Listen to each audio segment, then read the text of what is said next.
relentless life is the only life worth living.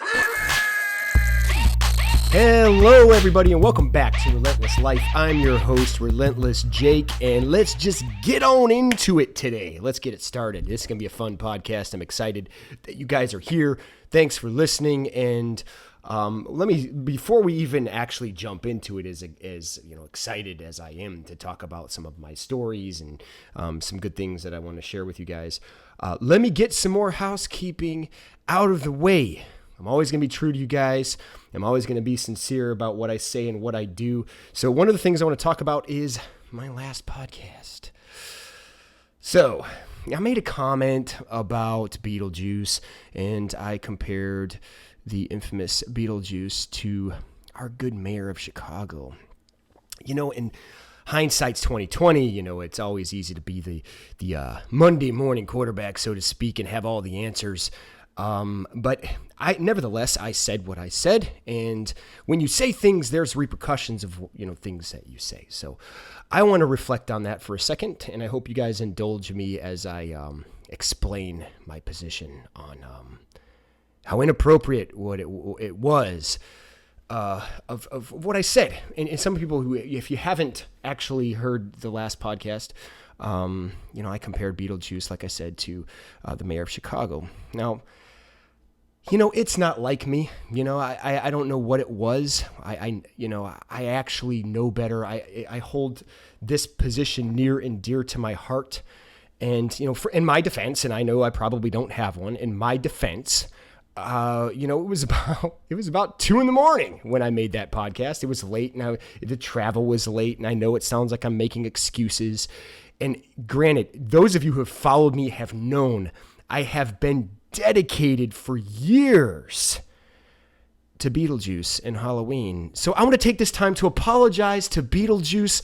Beetlejuice, I am so sorry. I did not mean at any point to offend you in any way and compare you to that bottom-feeding, worthless swamp donkey of Chicago. It was inappropriate, and I will never do that. That was disrespectful to you. It was disrespectful to the entire community who actually looks up to you, myself included. You are my favorite fictional character, or at least one of my favorite fictional characters of Halloween, and not only did I do that, I dragged absolutely myself through the mud and disrespected Halloween as well. If anything, I should have compared her to, I don't know, The Exorcist. Woo! Let's have some fun today, no? Where is that song? Let's rock this. Health Aid right there. We got Pink Lady Apple today.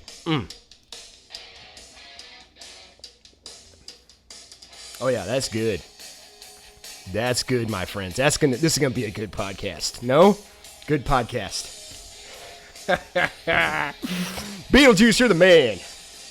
You swamp donkey of Chicago. That's your new name, Swamp Donkey. By the way, this is Relentless Jake of Relentless Muscle. I stand behind everything I say. I apologize for nothing of the sort. Nothing. Except, of course, Beetlejuice and Halloween. All right. Fun's over. No, it's not. It's just beginning. One thing I will say about people, I understand when you say things, it has repercussions, right? When you say things, there's consequences. Sure. When you say things from your heart, from where you stand or where your position is, that has consequences. Consequences that if you say it, you should support it. I support everything I say. I stand behind my principles. I stand behind my values. I stand behind my word as to where I stand. How many times is he going to say stand today? I don't know. But one thing I will also say is that sometimes the things that you don't say, sometimes the things that you don't stand up for, sometimes the values that deep down you truly have and you don't take a position, you take the neutral side, those also have consequences. those also have values or lack thereof. I'm going to assume people who truly have values will not apologize for those values. And I will also show you in history where people have had specific opinions about things. They've had values about things, and then they apologized for those values, and then they got ridiculed and raked over the coals because the apology wasn't good enough for them. And really, it wasn't a sincere apology anyway. It was an apology to save face. I don't need to worry about that because, well, maybe it's easy for me because I don't have the platform that some of these people do. But nevertheless, even if that were the case, I think apology shows weakness, especially if it's something that you truly believe. And not that, not that, one joke or just a slight of something or somebody, obviously some of this is in jest. Some of this is in fun. This is my podcast to vent and to spew and to gather thoughts and to get ideas from other people. And I admire your thoughts if you disagree with me. And, I'm going to disagree with other people, and I'm going to do it in my own way. And you either like it and continue to listen, or you hate it and you shut it off, or smash the dislike button and just tell me everything you believe. I'm going to tell him. That's fine too, if that makes you feel better. But the point is, we all have a position we need to take. And whether we take it and stand behind it, or we take it then don't stand behind it, or don't take any position whatsoever. Which would you rather?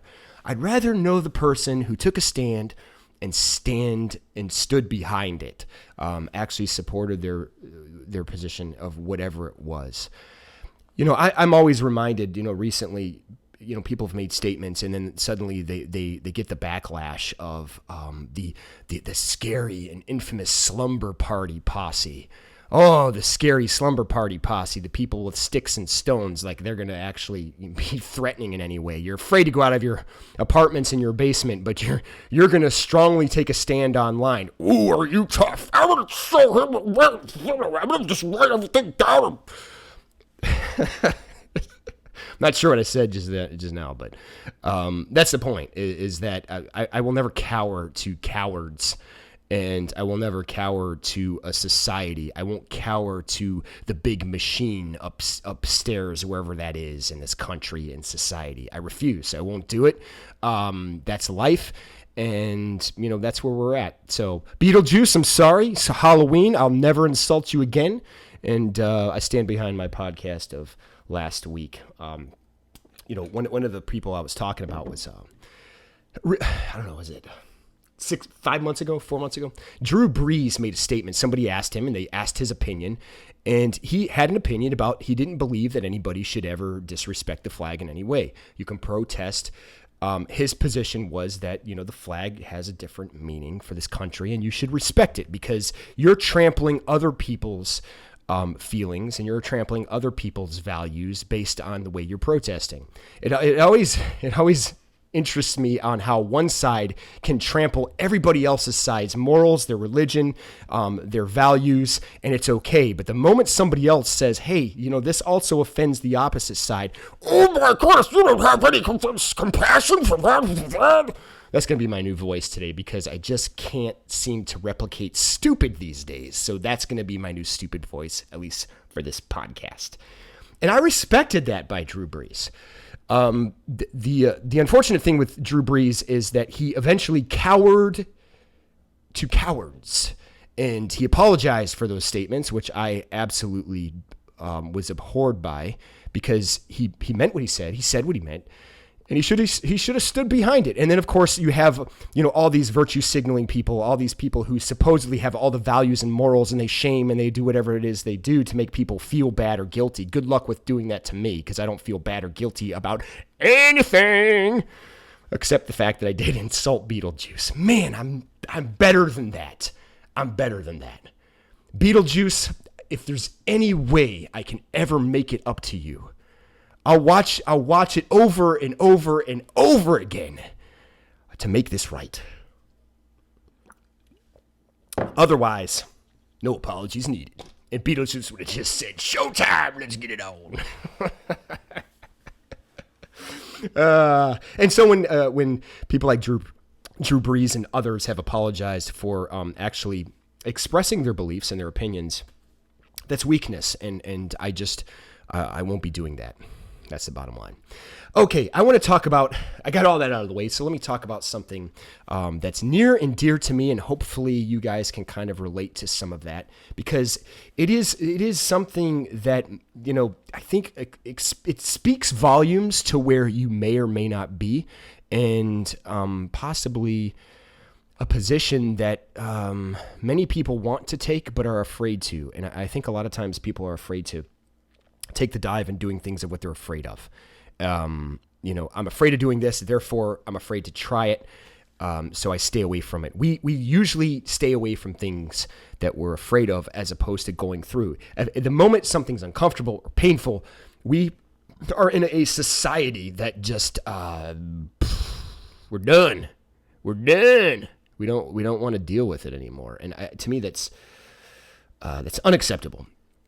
I want to talk to you about a race that I did back in 2014. And if you follow me on, this is weird to say because LinkedIn isn't really a social media platform that's of any value. It's basically to like network, I guess. It's the only one I'm on right now with the exception of YouTube and the podcast right now. Eventually I'll probably be back on Instagram, but I just haven't decided how I'm going to do that. But anyways, I did post a brief statement on this through LinkedIn that some of you probably read, and I think a lot of people liked. And then I had someone text me later. It's like, you should talk about that story because the details I gave on LinkedIn doesn't really talk about the entire guts of what went on with that. And this isn't I'm not going to talk about this story to lift myself and show the strength. I think I'm going to hopefully humanize an event to show you where we could be as opposed to where we currently are, just based on where our mindset is these days. All right. So I did a race back in 2014, and I did it in 2013, 2014, 2015. 3 years in a row, I actually did it. One thing I will say, it was a race that has a 93%. When I first started, it was a 93% dropout rate, meaning there was 100 and some odd people and like a handful, like one, sometimes none, sometimes 8 or 9 or 10 people finished this race. What made it so hard wasn't necessarily the distance; it was the terrain, it was the type or the style of race. It was self-sustaining, self-sufficient. You can have and meet people at checkpoints, but for the most part, you had to do it. And they didn't have people standing on the side of a road, passing you Gatorade and gummies and all these other little things to like replenish your nutrients. You had to basically carry everything in a pack, and you did it on a trail. Not only was it on the trail, but it was this trail was up, it was down, it was ziggy, zaggy, it was daytime and nighttime. It was a 24-hour race, 64 miles, and again, between a 90 to 93% dropout rate. Now that percentage has dropped a little bit, but I'll explain to you why that's the case these days. But at the time of the event, it was 93%. The first year I did it, trained a lot for it, but I didn't know much about it. And what happened was my water froze about mile, 10. So I stopped using water, and I was like, I'll just get water at the checkpoints. I'm in good shape. I'll be fine. No, I was not fine at all. By mile 40, I hit a wall, and that wall is basically called hyperthermia. I dehydrated, but I also was sweating. My sweat froze. That caused me to I was miserable. And at the 40-mile point, I dropped out of the race. So I didn't finish. I was one of those 93%. No big deal. It happens. You when you push yourself to limits, you're going to get to a point where you break. And I truly believe that's how we grow. I want to pause this race because there's a lot I want to talk about within these, first couple of seasons that I did it by saying this, just like fitness. And let me give you an idea of fitness. As many of you know, in order to grow, you have to push yourself beyond a point of comfort. It's rep after rep. It's set after set. It's muscle shock. It's basically switching things up and making it seem like your body can't, react in a certain way, and you push it beyond those levels. One more rep is usually the mindset in fitness. And I agree with that. I do feel like you have to get past a certain threshold in order to experience muscle gain, muscle growth, and all around fitness improvement. Great. Fair enough. Now, the same is true in life. You know, if you just did in the gym everything that you're comfortable with, what would you wind up? You know, some of you guys would just work out arms, you would work out chest, and you would go home. Oh, I'm going to burn the biceps, baby. I'm going to pump the chest. Ooh. And your legs are like pipe cleaners, right? You know, nothing else is developed, and you got some biceps, and you got some chest, and you look weird. Yeah, that's staying in your comfort zone and not challenging yourself to truly push beyond levels where you struggle at. There has to be some discomfort to see all around gains. The same is true in life. The same is true in academia. The same is true in our mental strength. You know, I talk about the podcast. Things that I say, if you listen to me long enough, if something I say doesn't make you feel a little bit cringy, uneasy, or a little bit uncomfortable, perhaps even a little offended, I know many of you have gotten offended. If you're coming back, kudos. If you're coming back just to hate, I don't care. At least you're coming back because what you're doing is you're pushing something that possibly, maybe it angers you at first, but if anything, it's causing you to expand your mind. We should all go to that level. We should all challenge ourselves to a point that something makes us feel a little uncomfortable. It pushes us out of our realm of what we truly like, right? We encapsulate ourselves in this dome of like foam rubber that we protect our brain, we protect our emotions, and we protect everything around us. So the moment somebody says something that offends us, we're like, and we go into the fetal position, we want nothing to do with it. There's no emotional growth when it comes to that. Now, there are going to be times in this podcast and in the future podcasts and in the past podcasts, I might say something that possibly will ruffle your feathers a little bit. You can either choose to be an adult and say, you know, I'm going to look past, maybe there's some humor there, and I'm going to look past some of the statements and maybe say, well, he's got a sense of humor. Maybe he's joking a little bit. And at the same time, maybe stop and reevaluate my thoughts, because even though my thoughts don't align with his thoughts, it's perhaps a good idea to at least think about where I stand. It opens our minds as opposed to closing ourselves to this like group think philosophy, which is what many have been doing these days, aka slumber party, because it's easier. You are not a brave soul by standing up with everybody else that the media agrees with and that the social media agrees with. And says, I'm a hero because I told you to put on a mask. Now, don't get your butt hurt because I abide by the mask rules. Please listen to my entire podcast before you have an opinion. But my point is, you know, the moment we challenge an additional thought, the moment we come up with another idea, people just get their feathers all fluffed up and they want to attack and they want to hiss and they want to kick and scream and throw their sticks and stones because we're heroes and we're brave. No, you're not. You're doing what's popular right now. There's nothing brave about that whatsoever. And just because I might not believe the mask is the best option, stop and ask yourself, why aren't people talking about working out, eating right, taking vitamins? Wouldn't that be a novel concept? Because guess what? That improves your immune system. That helps blood flow. That's better for your psyche and your mind. Like health-wise, these are better statements than wear a mask, wash your hands, and social distance. Those are not bad ideas. I'm not saying that they don't work. I'm not suggesting that it won't slow down the spread a little bit, but if you're truly concerned about health and we're going to brainwash each other, we're better to come up with better ideas of brainwashing to say, stay in shape or get into better shape. Now's a good time to possibly put down the candy bar and pick up some broccoli and maybe eat a little better. We don't want to insult people though, do we? Oh, you could call me fat? No, I'm just suggesting that possibly it would be a good idea to be healthier. That's all. And of course, you know, you take some vitamins and you live a better, healthier, happier life. We don't want to challenge those ideas because it makes us uncomfortable. Let's hit a little music here. Boom. Yeah.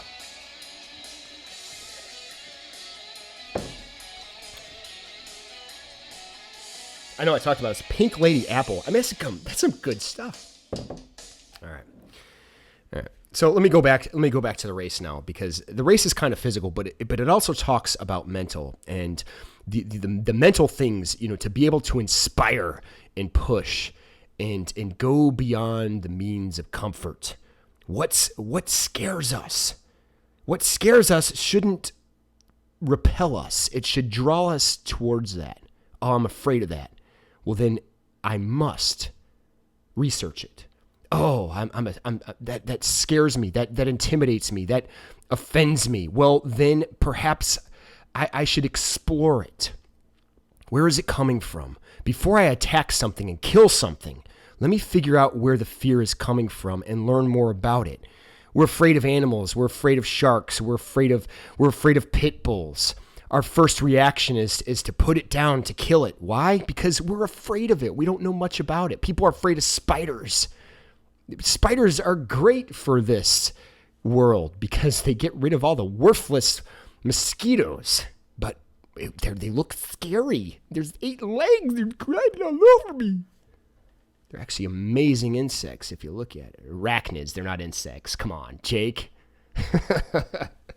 And it's broad day. It's only 7:15 right now, Eastern Standard Time. So I should know better. But yeah, arachnids. But you get the point. What scares us often causes us to react in ways that normally normally isn't going to help us grow. Okay, so this race is called the Frozen Otter, and the first year I fell short. 40 miles in, I dropped out, so I missed 24 miles that I never actually completed. I took that really hard. So for an entire year, I dedicated my life to finishing this race.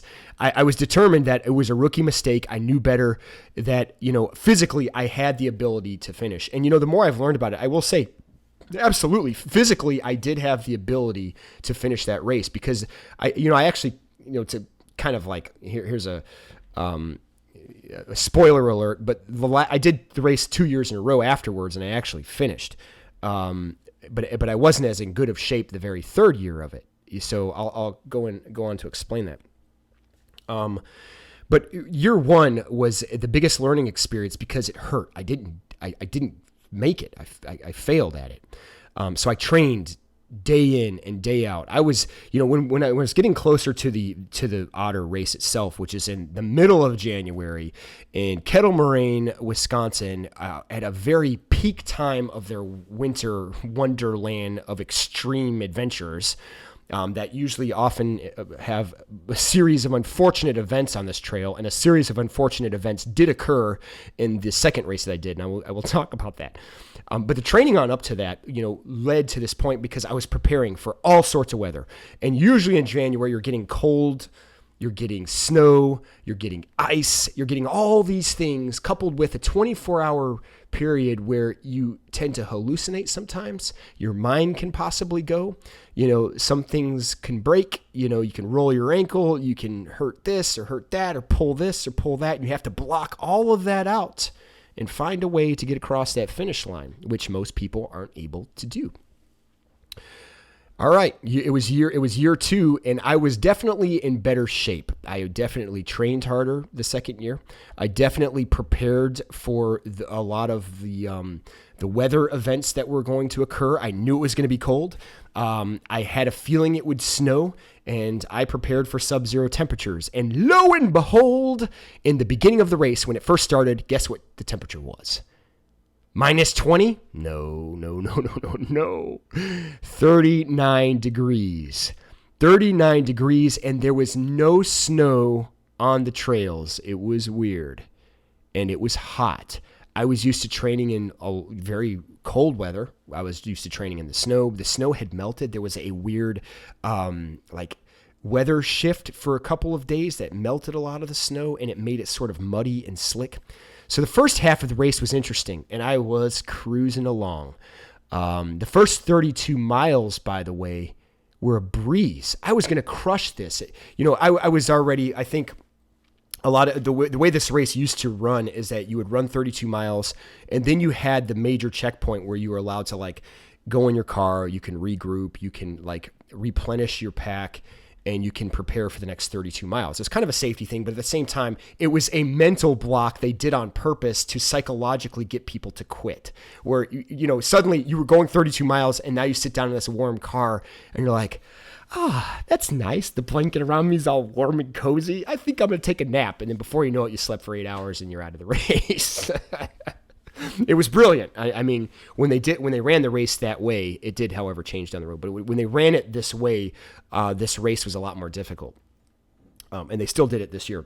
I was 32 miles in, and the only thing I had at the time, I think, was a minor headache. And my team member, Jen, at the time, she just got it all set. She threw meds my way. It's like, here, take this. And it was like Aleve or something. Boom, headache was gone. I felt great. Caffeine back in my body. I was ready to rock the next 32 miles. And sure enough, that next stretch of 8 miles, because there's checkpoints between about every 8 or 9 miles, that first 8 miles, I was cruising. I passed a lot of people. I started before a lot of people, starting mile 32, and I was probably running third or fourth, I think I was further back at the time, probably fifth or sixth. But nevertheless, a lot of people were dropping, and I was climbing very fast to the top. So I was feeling really good. Getting into the second checkpoint, I was in checkpoint mile 40, and something happened. I was catching up to the guy at the time was running fourth, and I started to basically shadow him. I was shadowing him for a good 2 miles, and we were going around a curve, and we're going into a bend, into a position that there was like this open ground of nothing but open environment, and then it went into the wooded areas. But let me, hold on. I'm way ahead of myself. I need some kombucha. Hold on. Let's get you some music here. Let's play this for a second. Huh? What's that? Get some. I already did that. Come on, we don't want that. How's this? No, that's sad. Come on, Jake. Trying something new. How's that working? It's not, Jake. Stop. Here we go. It's my kombucha drinking music. No? Is that working?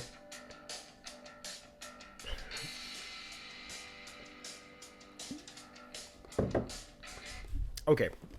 All right. I got all excited about getting to the end, and I forgot to tell you something. Going into mile 32, that's when the weather started to dip.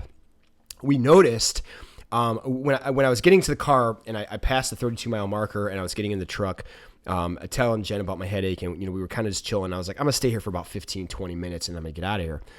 The weather went from 39 degrees to about the teens, so it was a pretty deep drop. That was at the 32-mile point. When I got out of the truck, it had started to snow. The wind started to pick up. And by the time I was on the trails, it was at least, at that point, it probably went down to 0 degrees with wind chill. So keep in mind, about 39 degrees to start the race, and now we're at 0. So it was a 39-degree difference in gear. Now, trust me when I tell you, and when we're going through the 39 miles, I had to prepare for that. I knew that when that happens, we have to change the gear so I can get the sweaty stuff off and make sure I have dry gear so I don't get hypothermia like I did last year. And I learned my lesson from that year. So thanks to Jen, and thanks to some of the experience I went through the year before, I knew better and I learned. I put myself through the suck. I survived. I learned, and we were able to counterattack the weather. By the time I got to checkpoint 40, and again, I was still flying in the sense of like cruising. I mean, the trails felt light. My legs felt great. I felt like I had a whole new gear ready to go. Getting to checkpoint 40, the snow started to pick up. The wind started to carry on. And that's when I got the notification from Jen. She's like, hey, are you good? Because we're down to minus 20. And I was like, oh, I thought I felt something different. And we were. The temperature had dropped drastically, and the winds had picked up to about 40 miles an hour. 40 miles an hour, and it wasn't getting any better. In fact, it was getting worse. The snow was coming thicker. It was blowing around. It was basically whitewash in the air, so it made the trails very difficult to see. So what were once kind of like, bare trails, no snow, no ice, were now covered in snow. In fact, about 3 to 4 inches deep. and the mud was starting to freeze, which was turning into basically what we call black ice. Those of you not familiar with that, black ice is ice you just can't see. It sneaks up on you and whee, you slip and fall and break your face. I didn't do that, not yet, but it was coming. So anyway, the weather changed, but I didn't think much of it. I was pushing forward. I had 24 miles to go. I now reached a checkpoint that last year buried me. Now this checkpoint felt great, and I knew I can finish the other 24 miles. I was like, man, I'm on record pace right now. I feel great, and I thought I was going to close strong. Okay, so now let's get back to this guy I was following. We start to go to this open area, and this open area is all full of snow. The wind was killing at that point. That's what caused me to retract what I was saying, because that's a key moment. Like, all I saw was him in front of me. His footprints were all I followed, because the moment you gave it 15 minutes, the snow would cover those footprints up, so you could not see the trail at all. I was taking for granted he knew where he was going. Guess what? He did not know where he was going, and he stopped. He turned around, he looked at me, and he's like, hey, how long were you following me? And I was like, I don't know, 20 minutes, an hour, quite some time. I mean, I saw your light bouncing around. It's pitch black by at this point. And he's like, I think we're off trail. And I was like, nah, come on. We looked around and we couldn't find the trail. We were just in this open area and all we saw were woods. And we went into this wooded area. There was no trail to follow it. So we couldn't see it. Now, to this day, I don't know if we were on trail or not, because the snow and the wind was so bad. And obviously the wind's blowing in our face. We didn't know where to go. And it was tough. So we started running around looking for the trail. One place led to another. We were on the wrong trail. There was multiple trails that we started to go on, and we realized it was the wrong trail, so we had to get back on. What we were supposed to be on was the yellow trail. We were on the purple trail. We were on the orange trail. We were on every trail but the yellow trail. And for 4 hours, we tried to get back on trail and didn't do it successfully. Now, that's not part of the race. Part of the race is not designed for you to navigate. It was just kind of a freak thing. At this point, about 99% of the race had dropped. And due to safety issues, they were pulling some people from certain parts of the trail because trees were being blown down because there was 40-mile-an-hour winds cracking over and pushing them down, which, lo and behold, were actually blocking the trail. And that turned out to be a problem towards the end. We couldn't find a place to get reception, so we literally had to run all the way back through the woods into this open area again to basically find reception to call to the checkpoint to basically redirect us. I thought it was to redirect us. I couldn't get any reception. He couldn't get any reception, and it was so cold out. And anybody who has a smartphone, what you may not realize is that smartphone has to conduct heat in order for that battery to have the energy to basically give it juice. When it's freezing, when it's sub-zero temperature, and at the time it was like minus 20, when it's sub-zero temperature with those extreme winds, your phone, even if it's fully charged, will lose juice within minutes. And that's exactly what was happening. Every time we tried to make a call, we would get somebody and it would cut off because the battery would die. So we had to put it in our chest and warm it up and basically blow on it so we would heat it up to try to make another call. Eventually, we were able to get the call going and we're like, hey, this is where we're at. Can you come redirect us? That's what I was thinking. So we had to wait at a certain point and the truck was going to come out and basically find us. And I don't know, I guess one of my teammates there, Jen, she'd have to correct me, but I think at the time there was probably only a handful of people left on the trail. I think there was a few people that were finishing at the time, and then there was us. I don't think at this point anybody behind us had already dropped, I believe, because the wind and the weather had gotten so violent. One of the founders of the race, I think it was the founder's father, came in. He drove in. He's like, all right, guys, get on in. Well, the other guy jumped in. He's warming up, and we were freezing. I know I was shivering because we were standing there, and that's the last thing you want to do. One of the things when it's sub-zero, the way to make the way to really survive is to keep moving. When you stop, your body slows down, your bloodstream slows down, and you're burning all of your calories and all your energy to try to stay warm. Once you start shivering, it's almost too late. And that's where we were at this point. And he's like, hey, get on in. And I'm like, I stopped for a second. I had this pit in my chest, like, wait a minute, what? And I knew the rules. Once you get into a vehicle that's not a part of the checkpoint, you're done. Like, that's it. And I'm like, no. I'm not going to go through this year 2. At this point, I've never reached checkpoint mile 48. And sure enough, I get through mile 40, and now I'm still not reaching 48. I couldn't do it. And I told him, I was like, no. I don't want to get in.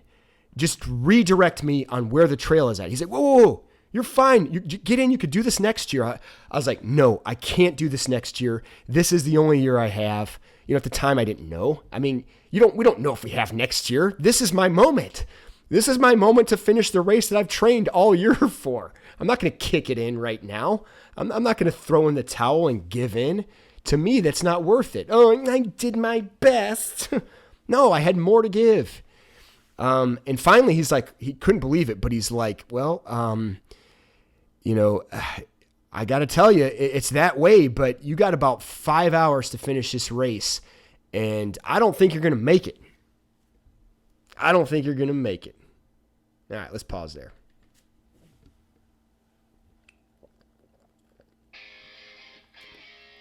Yeah, you ain't going to make it, Jake.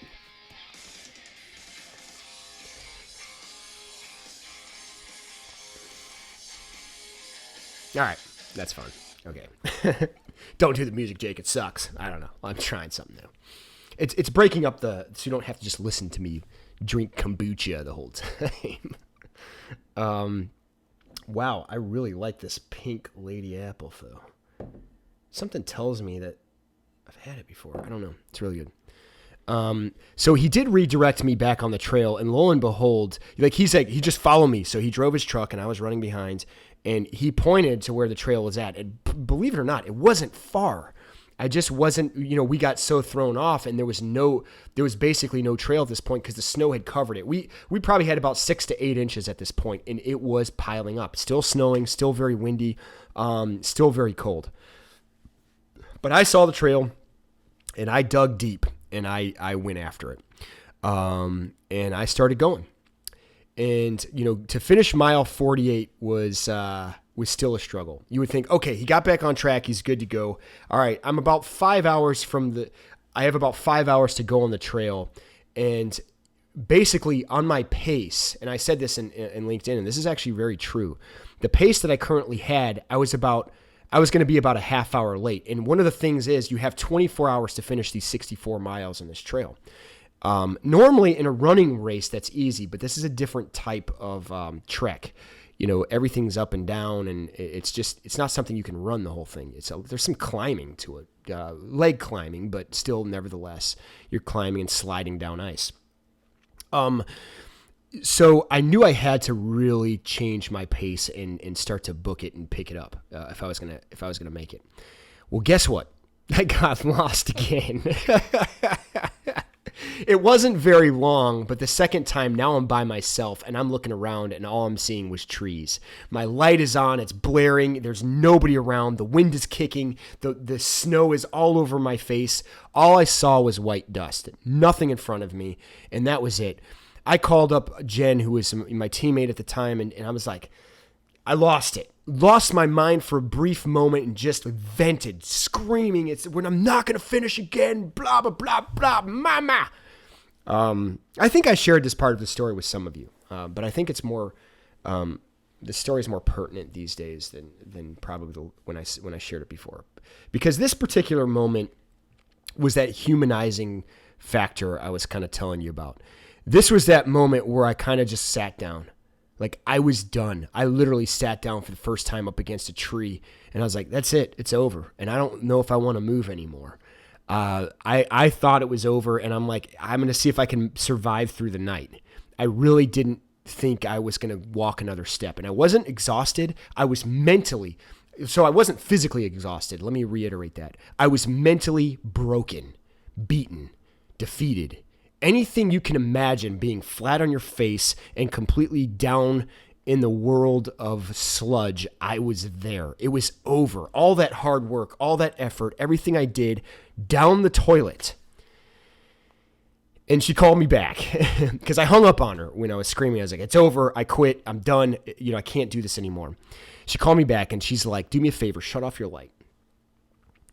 I'm like, what? I'm really sharp and really, really like sharp, like verbiage with her. And she's like, just shut your light off. Let's listen to me. So I shut my light off. She's like, stand up and look up in the sky and look for the North Star. I don't know how relevant that was. What I do know is it was enough to distract me to look up and actually appreciate what I was doing at the time. And I'm not trying to be like over dramatic about this because this actually occurred. It occurred. I think about this at least once a month. When I'm in a moment where I just think there's no direction, there's no trail, there's no path, there's nothing around, there's nobody but me. Suddenly there's a voice in my ear telling me to look up at the stars and realign myself. And that's what I did. I looked up in the sky. I saw the stars. I don't know if the North Star was really relevant because what it did when I shut the light off, it helped me refocus my eyes. And sure enough, right in front of me was the yellow dot that led me to the trail I needed to be. I was standing right in front of it, but my brain and my body didn't react well when chaos surrounded me. And I think sometimes that happens. I'm going to pause the race for a second because we're not done with it yet. And I'm not suggesting that the next 24 miles got easier because they didn't. But that moment was a game shifter for me. It was that moment where it's like, this was meant to be. I was meant to finish this race.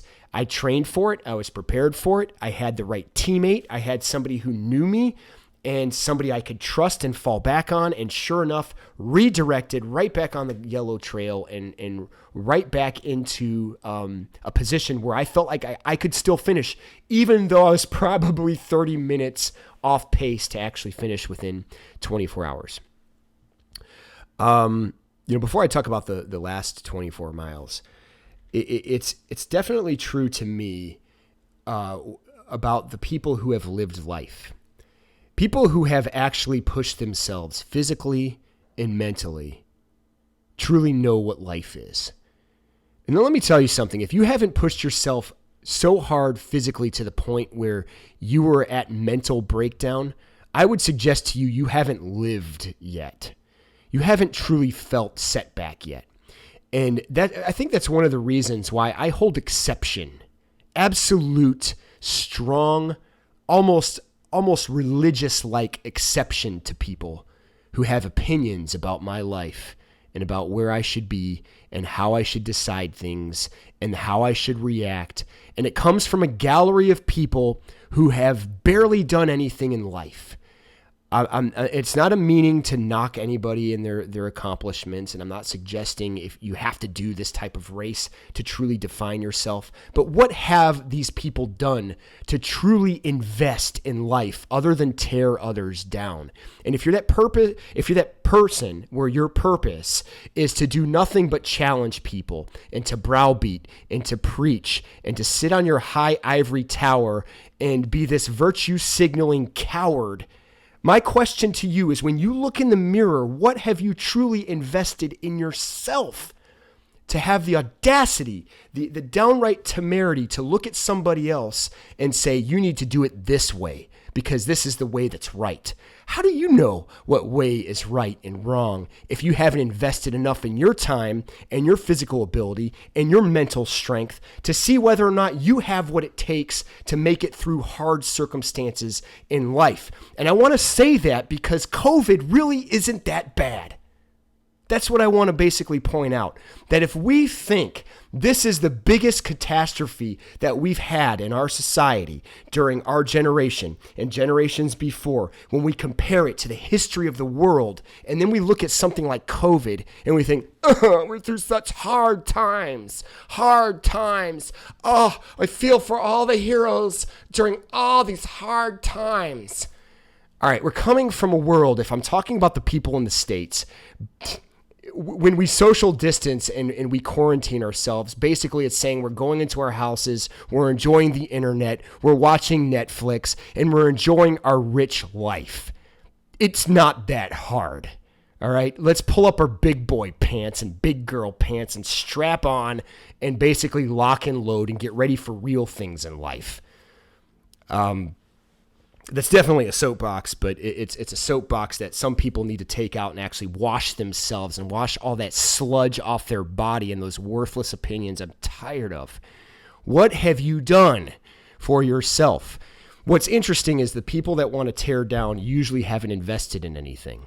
The people that want to basically throw mud on a country, the country that I live, whether it's the States or, whatever country you're in, there have been sacrifices to enjoy some of these riches.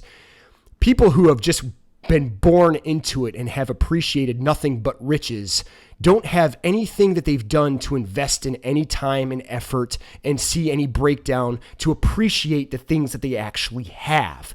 So it's easier to tear down somebody who's actually built walls and who has actually, started brick and mortars and who has actually, seen things for a purpose and a reason. Even if it's something as simple as your country's flag, they have put their effort, their time, their blood, their tears, and other brothers and sisters that were around them that have fallen for those purposes.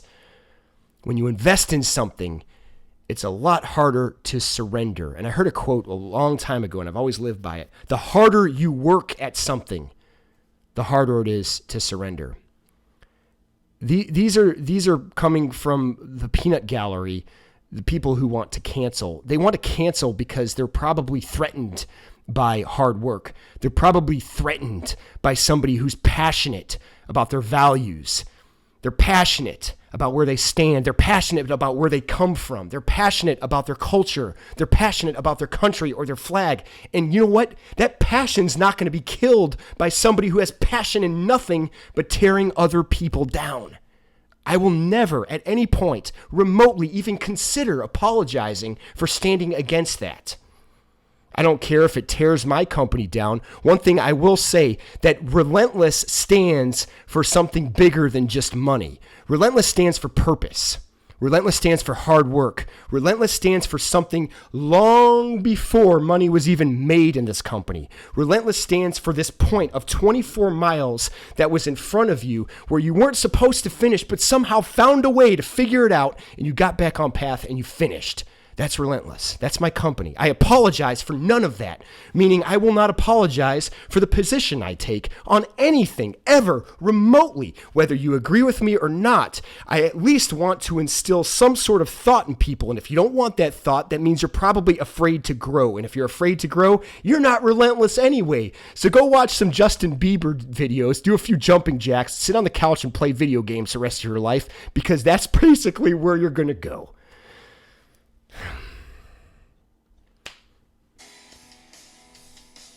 I think it's a good time for a kombucha break.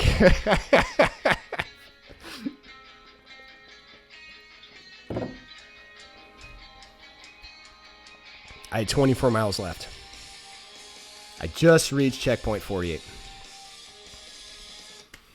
So one of the things about this race that was unique is that, and this was kind of the byproduct of it, but during the time there had been maybe 16 people that had finished this race. So I was really excited to be a part of this year, and that's all I thought about is that I didn't care about winning. I didn't care about what place I came in. I cared about finishing. And that's all I thought about the last 24 miles. I honestly don't remember the rest of the race. All I remember is just I didn't stop.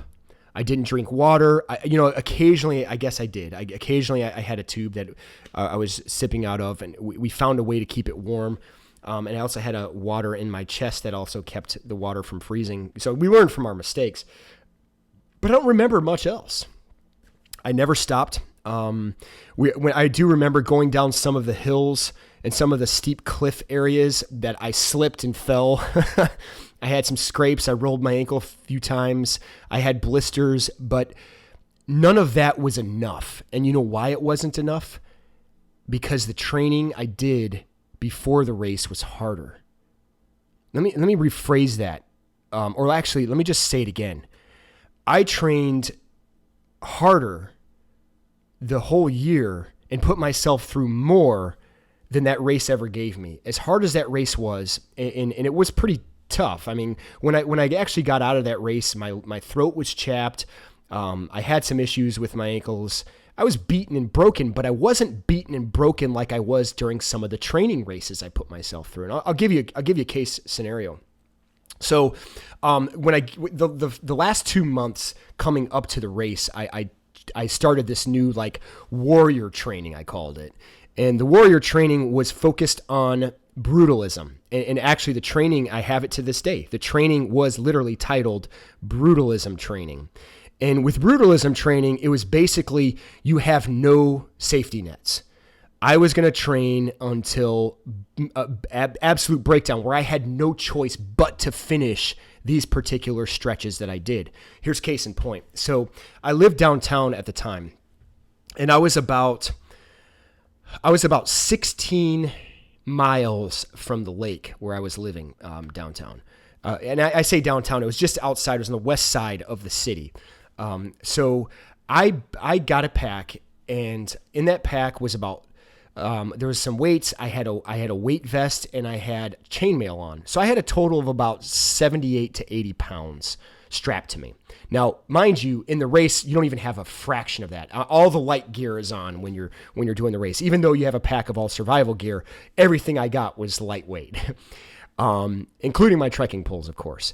Ironically, on top of the approximately 80 pounds on my pack, I had 2 poles that I tied together. Each pole was about 3.5 pounds.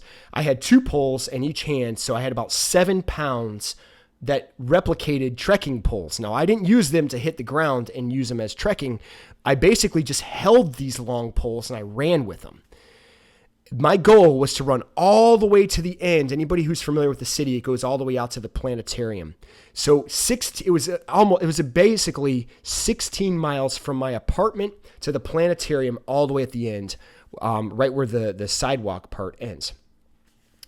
And I did it with boots. I did it with a pack. I did it with a fleece on, no gloves. I did have a hat. So I covered basic extremities, and I decided I don't want gloves because I want to see how I react to that. Like, what is my body going to react to when I hit the cold? At the time when I started this brutalism trek, it was probably about 23 degrees outside. No big deal. For Chicago, that's mild. I mean, that's normal. Well, when I started doing the trek, oh, and by the way, in my boots, I removed any type of cushioning. So it was just hard soles. The boots were not the boots I was going to do in the race. They were just ridiculous military boots with no support whatsoever. My goal was to develop and build blisters, which I didn't have a problem doing that with all that weight jarring down on my feet. So I developed a lot of blisters. Getting to mile 16, I did make it all the way to the planetarium. Coming back, the weather shifted. Of course it did. It started to sleet, like a sleet snow, and then it started to ice. And Chicago, when it starts to ice, gets freezing, especially off the lake. And I'll never forget those runs I did off the lake. And I did several actually before I got to this brutalism 32 miler. The ice was killing me. My fingers started to freeze. So what did I do for survival? I removed my socks. I put them on my hands, and I did the rest of the trek. This is about 18 miles in. I did the rest of the trek in my bare feet, in the boots, of course, but there were no socks, no supports, and my socks were on my hands to keep my hands warm, and all I had was a fleece to keep my body warm. So by the time I got to the apartment, I had already pushed myself at a moment where it took me forever to finish, but I didn't quit. I had no card. I had no bus card. I had no money. All I had were my keys, because the goal was I didn't want to stop somewhere and pick up a cab. I didn't want to take the bus. I didn't want any outs. And at the time there was no Uber, so you couldn't even use your phone to do the Uber. That 32-mile brutalism run was 10 times as difficult as the race itself. Mentally, physically, it broke me, but didn't break me as much as that one moment. But the thing is, getting into that race, I was physically in shape. I physically had what it took. Mentally, I was challenged enough where I almost broke, but I knew where to go. I got my wits to me. I called the right person. She called me back. I had the cognizant ability, know-how to answer the phone and let her talk me down from a ledge. And I finished that race, and I finished it with 35 minutes to spare. Yes, I finished it in like 23 hours and 20 minutes or something like that. So I got on the list of the frozen few. I made the plaque, and I got that. At the time, it was a coveted dog tag that they gave out. And before that, they only gave out about 20 of them. So I was one of it. And it was just, that part was a little surreal. But my point of all that was the training all the way up until that point was really a lot more difficult than the race, even though I faced challenges. If I didn't put myself through all those other hard circumstances, I never would have finished that race, even though I physically had the ability to do it.